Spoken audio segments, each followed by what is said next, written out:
You're listening to the Black to Business Podcast, an educational podcast providing Black entrepreneurs with the tools and resources to start and grow their businesses.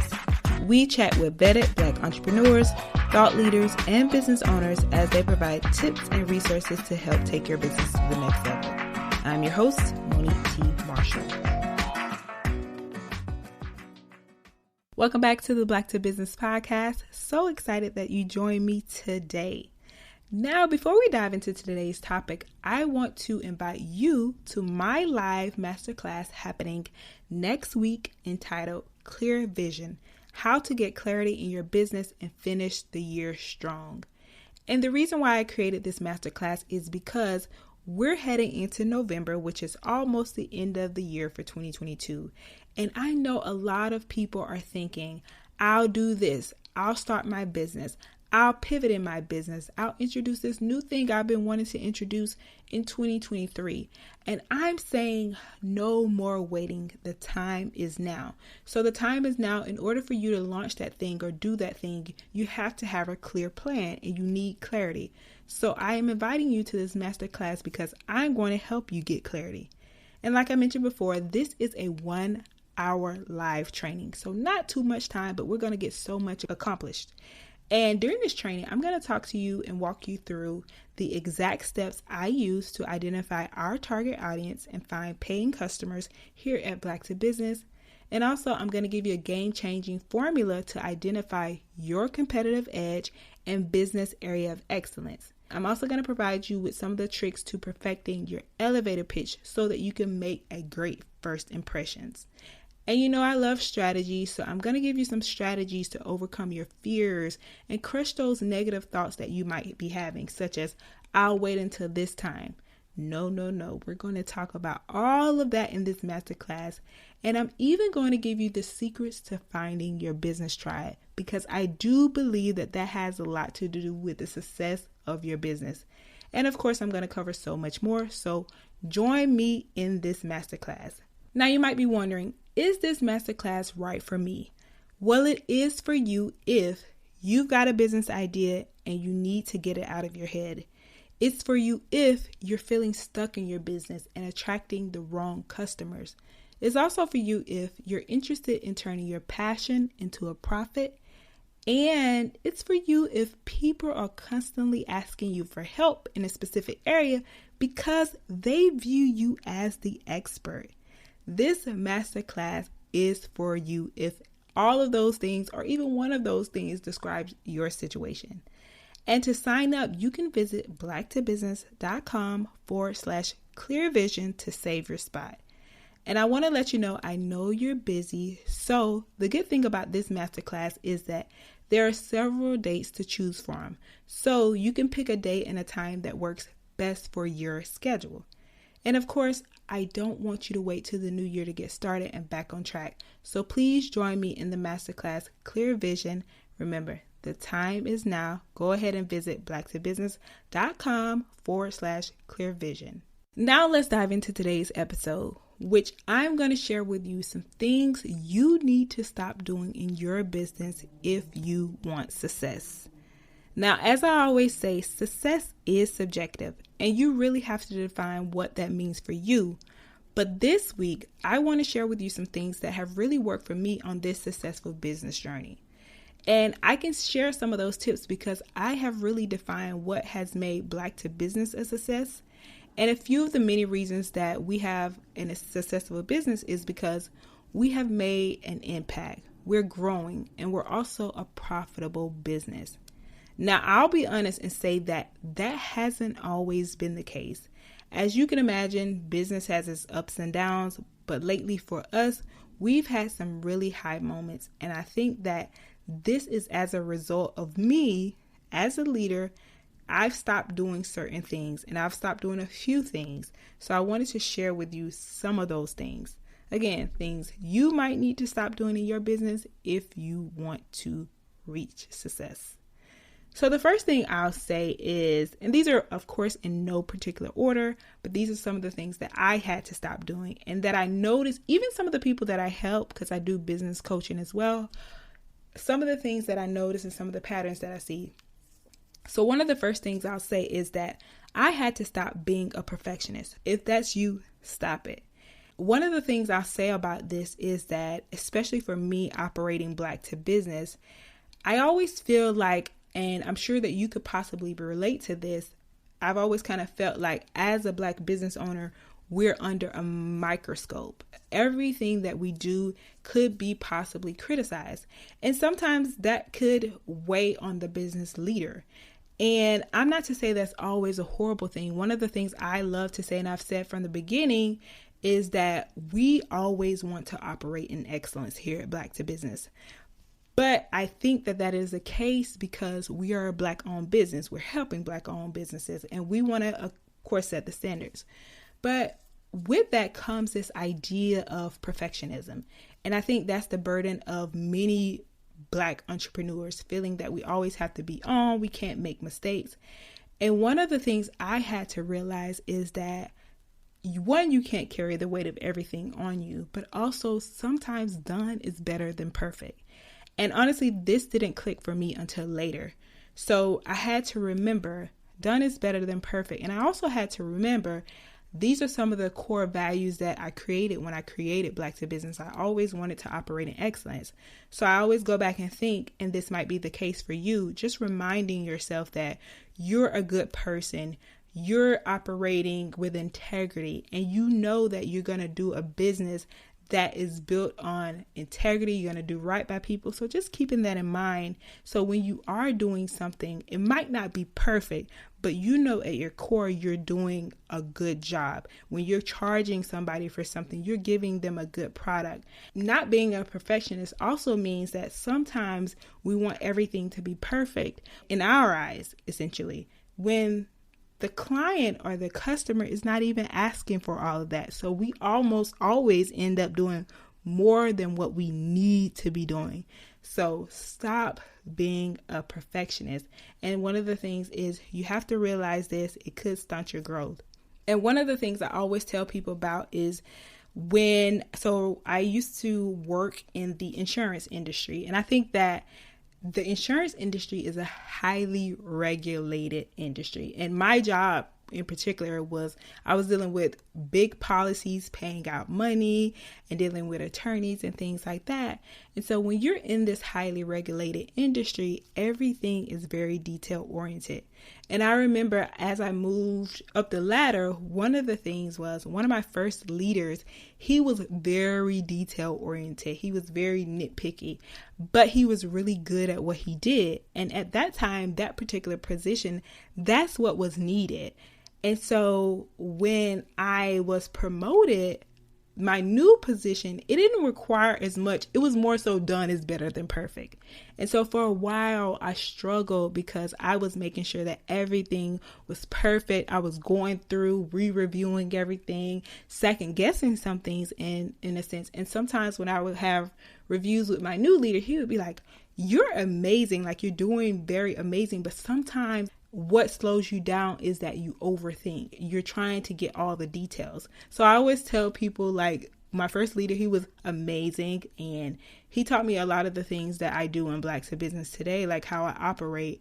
Also, but I think it really kind of like hindered me in a sense because my new position, I wasn't able to like just do things as fast. Eventually I was, but it was just like I had started with detail. I had started with thinking everything had to be perfect. And so that spilled over into how I operated professionally. And essentially that also impacted how I ran my business. And I think it's a good thing, but not always having to be perfect. So I give that story because I think that kind of like scarred me, but it was still good. I love being detail oriented.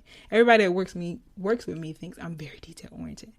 So that's a story that I wanted to share with you. And maybe that's one of the things you're struggling with. So I always reel it back and say that, because I'm so detail oriented, I look at it in a positive way that I know how to operate with integrity. And I know whatever I put out there is going to be great, but sometimes it doesn't have to be perfect. So stop being a perfectionist.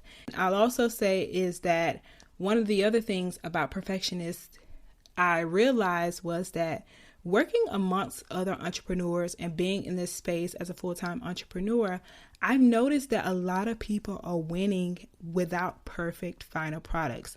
Now, again, not to say that they're not doing things with integrity, but they're not overthinking. And I think that's a result of perfectionism, is you often overthink. So with being the perfectionist, stop overthinking. And I have seen people get amazing results, get amazing reviews, have happy customers, and they're not overthinking. They're not making sure that it's perfect before they put it out there. And sometimes good is perfect to others. What we do as good is perfect to others. So just remembering that. So that's the first thing. The second thing I'll say is that you have to stop doing too many things. And I know we live in a multi-hyphenate, multi-passionate world. I am someone who is multi-passionate. I want to do all the things that I love.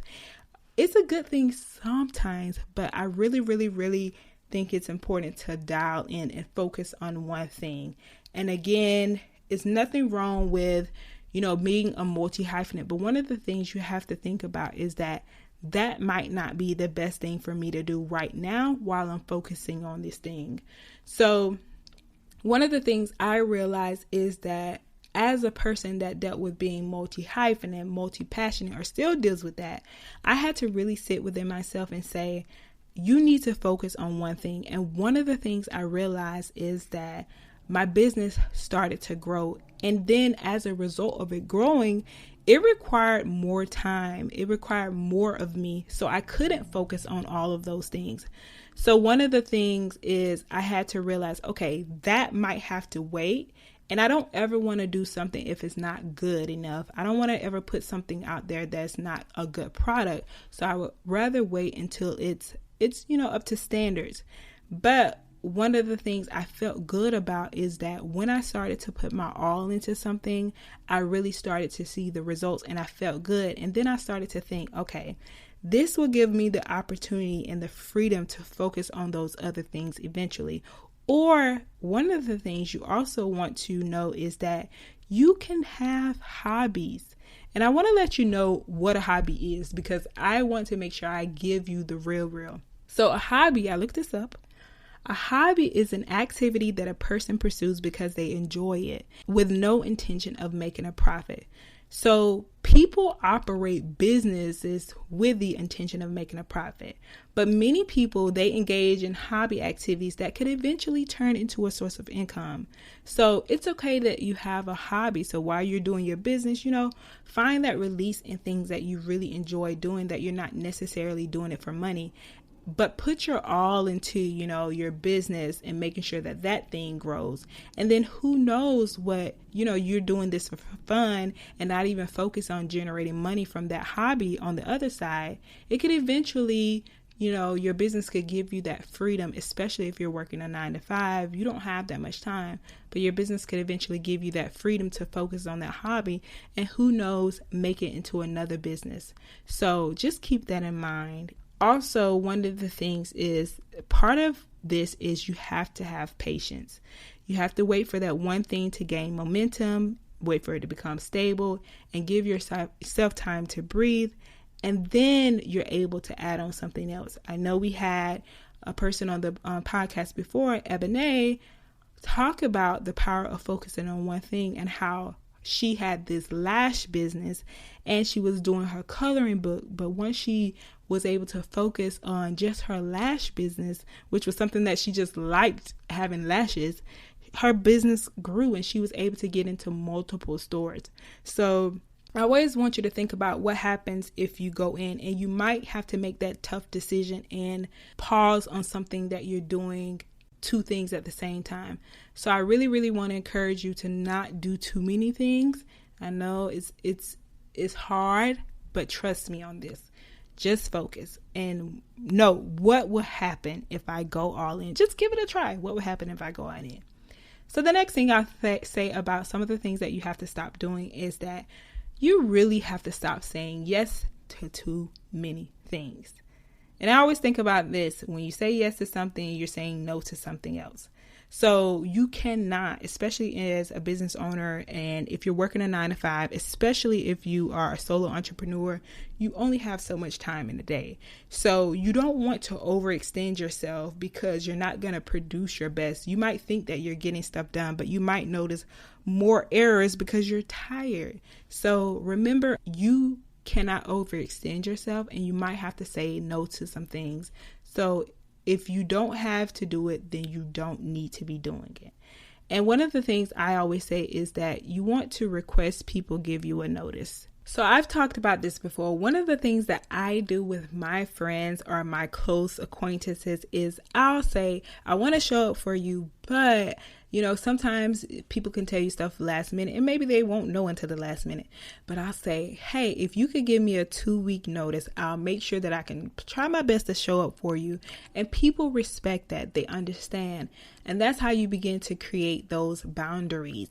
And another thing that you can do is practice getting ahead of your work so that you can have that wiggle room for if those things that you might want to still show up for, even though it's last minute. Of course, life happens, but you can do so because you're ahead of your work. So having people give you a notice, setting those boundaries, that stops you from saying yes to a lot of things that might take your attention from those things that you might need to be doing.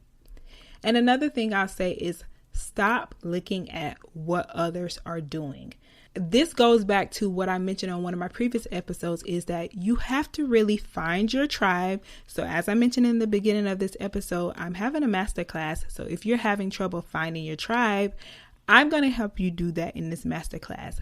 But moving on to what you want to do is you want to find your tribe. You also want to find your communities so that you aren't looking at what everyone else is doing and you're understanding the reasoning why you're doing things. So when you get around like-minded people, that helps you stay focused on your why, that helps you stay focused on your goals. So stop looking at what everyone else is doing because you don't know their story and you also don't know their struggle. And honestly, do you want those problems if they have some?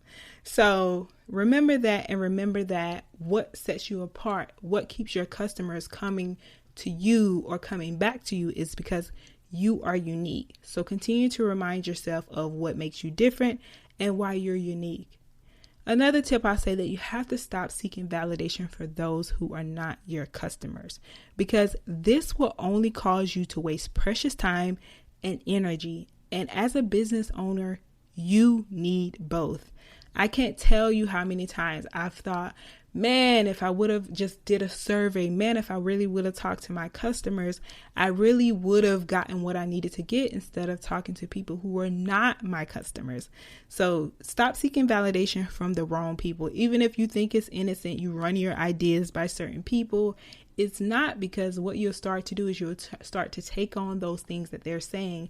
And that's not in alignment with what your business goals is. Another thing that I have to stress is that you have to stop not thinking it's important to invest in your growth. You are the leader. You are the CEO. You have to continuously think about being ahead of the curve. So if that means investing in a course, if that means investing extra time, because investing in your growth is not just monetarily, it's that time, it's that energy. So investing in a course, maybe going back and taking a class if you can afford to or need to for your specific industry. Or maybe it's you need to attend this conference where you know the people that you need to be around are going to be there. I'm saying that if you have it within your means, if it's within your means, I would really, really encourage you to invest in your growth. One of the things that I really strongly support is that having a business coach, having a mentor, if you can afford to have one. I remember my first mentor, I used to meet with them, I think like every 2 weeks or maybe even once a month. I feel like it was every 2 weeks or once a month. And I was like, at that time, really broke, but I used to sacrifice like $50 a session. Like that was a lot of money to me. And so I'm saying that it paid off. And that's one of the things I really stand by is you want to have someone who's done it already, has success, and that is a business coach if you can afford one. So I would say really investing in yourself, spending that extra time on learning something new, even if it's how to get better at something. And this is important because you have to really focus on becoming one of the best in your industry if you want to grow. And especially if you're a service provider, one of the things I always study is that the most people who are very successful at what they do, they have this audience that they're continuously educating. Like, they're on top of it when it comes to their industry. They're the first to know, and they're not just spewing facts from what they seen from Twitter or an article. You can tell that they're using those mental nodes. They're like connecting the dots on things. And it's not from one source, because that person is really staying on top of what they need to know in their industry. They're continuously educating themselves. They're continuously investing that time on top of their busy business schedule. So again, investing is not just monetarily. And one of the last things I'll say about one of the things you have to stop doing if you want to be successful in your business is not focusing on your finances. I know it's not fun, but it's necessary. And I cannot stress this enough. You need to know your numbers inside and out. I remember someone once said, I was in this incubator, and they said, when you know your finances, you know your future. So shout out to Ron Johnson, but it was so true. And that's one thing that always stuck with me. And we used to go over numbers and things. And I used to be kind of embarrassed to not know my numbers like that. And I said, after that, I'm like, no, I have to know my numbers. So when you start to know your numbers, you start to get clearer on your goals, because tracking your expenses is important. Tracking your profit is important. And understanding that it takes money to make money. What you're doing is not a charity. So it takes money to make money, in that you can only survive as a solo entrepreneur for so long. And when you're not focusing on bringing in money, how are you going to pay people to do the job? And I'm here to tell you that we're living in an economy, quiet quitting. You have to think about all of those things. It's hard to find good people to help you, to work for you. And a part of that is people feel like they're not being paid what they're worth. So you really have to have those numbers to hit so that you can pay people what they're worth and make them want to stick around, and making them want to stick around not only for the money, but also for the experience. So imagine what you could do if you're bringing in this profit, you're able to hire people. Doesn't that give you more time in the day to focus on continuously educating yourself, being that visionary? And what do people want to do with a smart visionary? They want to be a part of their organization. So you have to think about it like that. You have to think about it as the bigger picture. So it takes money to make money. So you need to be focusing on your finances. Even if it's just a simple spreadsheet, tracking your expenses, tracking how much money you're bringing in, how much profit you're actually making, how much is it costing you to produce this, how much time on top of that is it taking you to do this, so that you have an idea of what you would pay somebody if you delegated that thing off.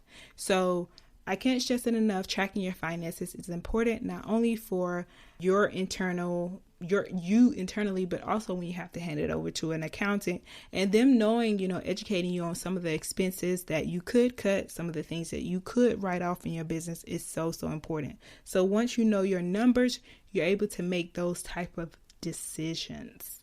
This has been so amazing, and I wanted to share this with you because, again, we've been seeing a lot of growth within Black to Business, and I know that once I started to stop doing these things, that's where I saw the highs come up, the wins come up in my business. Once I started focusing on one thing, once I started investing in my growth, which meant for me, investing the time in, taking a class, applying to be a part of a community that allowed me to, sometimes I have homework, but it was taking away time from my business that I needed to invest in learning more so that I can be better for my business. So hopefully these were helpful for you. I am so glad that we get to show up and support you each and every week. Please, please, please share this episode with a friend if you find that it will be valuable to them as well. And also be sure to join us next week for my live masterclass. It's going to be live. I'm going to be teaching live. I'm also going to be having some Q&As going for you so you can ask some questions.